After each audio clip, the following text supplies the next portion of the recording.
I'm going to tell you something. You will probably not, at the stage that you're at, seeing as you're watching a man talk through whatever those tiny little cameras are that I think ASIO used to spy on you on your laptop. You will get to a stage in your life where you're satiated, theoretically, that you have set out. If you do the things on this channel, by the way, sign up to Jordan Shanks. If you do the things that are on this channel, you will get to a point in your life where you've done it all. You've ticked off all the boxes, and then you have this now what moment. And that happened for me because I'm just such a roaring success, probably like 5 years ago. Sneeze, you lose, guys. That's the sound of a car. Yeah, that happens. That does happen. But here's something that I've noticed because I just started falling in love with history again, because it is pretty much just a fairy tale, but I can't read fairy tales anymore because every time I ever read something about an orc, I think, they're not real. This sucks. What a waste of time. Whereas with history, it's pretty much that, except for instead of orc, it's Arab, right? So that's what Middle Earth was doing, weren't they? I don't know. My question to you is, when you get to that stage, what's going to happen? Think about it. Project yourself to there. In fact, actually, I'm just going to scrap that and answer the question for you. Here's what you will experience. You'll get there. The world will be hunky-dory. You'll be like James in the giant peach. That is probably your goal, is to float around the ocean in a giant peach with a giant caterpillar.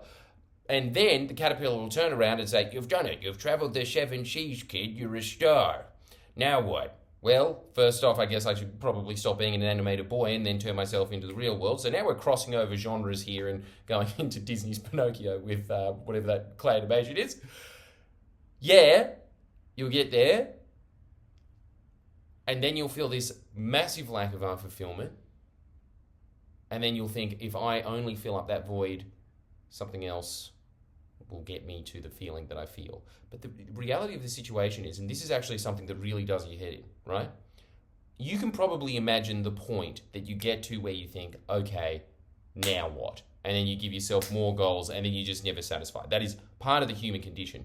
But the thing that I think is more concerning is, I think in a way, unless you set yourself up, the more you succeed, the more scared you are. Because now there's something to lose. In fact, actually, Kyle Sandilands said this really well when he said, yeah, once you're at number one, you start thinking about how you're not going to be number one day. And that's actually a truly traumatic thought.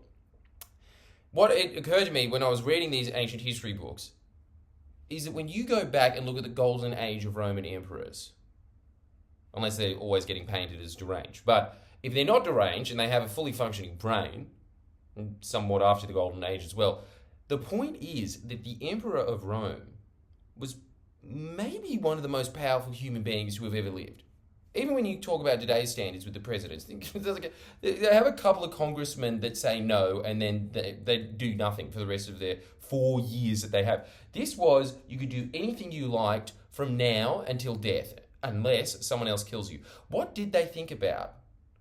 Containing their power, maintaining their power, and expanding their power. They were the most powerful person on earth, maybe in history. They still thought about how to accrue more power, constantly scared that some other usurper is going to come and get them. They spent a lot of their time paranoid, thinking about how to maintain that seat. That's the natural condition of humans. Naturally, human beings are constantly trying to think, how do I excel at the thing that I'm already good at, so someone else doesn't get better at me? That is a loser game. I'll tell you what the winner game is. This is something that is actually really interesting about modern self-help, because they've started to push this idea. So 80s self-help was about how to get to the top, and that's all well and good. That does work.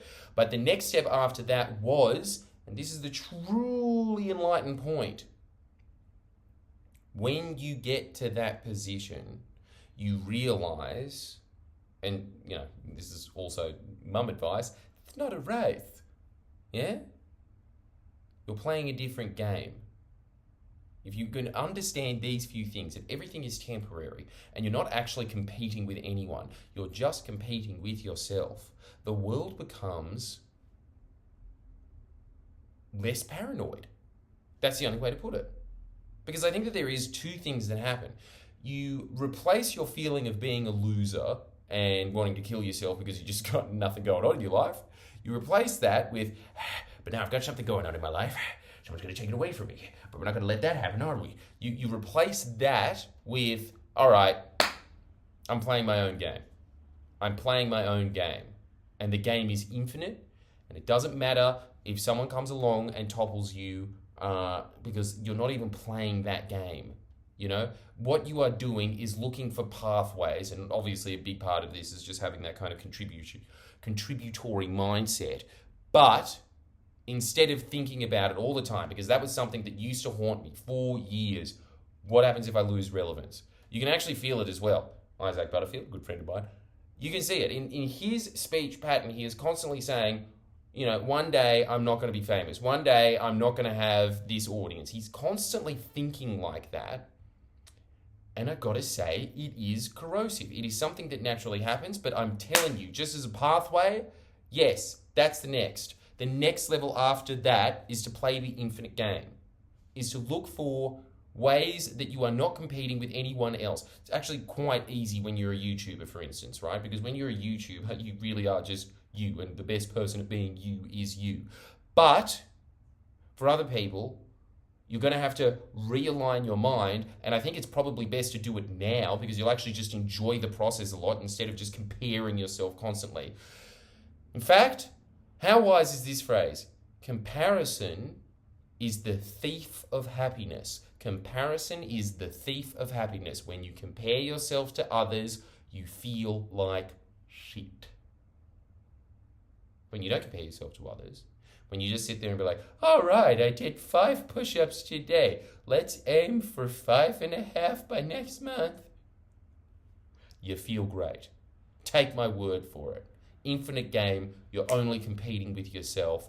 And just know, this is the other way to look at it, everyone else in the world is doing their thing as well. And in the reality of the situation, you are only competing with yourself. Everything else after that is actually an illusion. All right, if you liked that, make sure that you sign up to Jordan Shanks because I have a lot of advice that I can impart with ye for a small coin, a tuppence, if you will.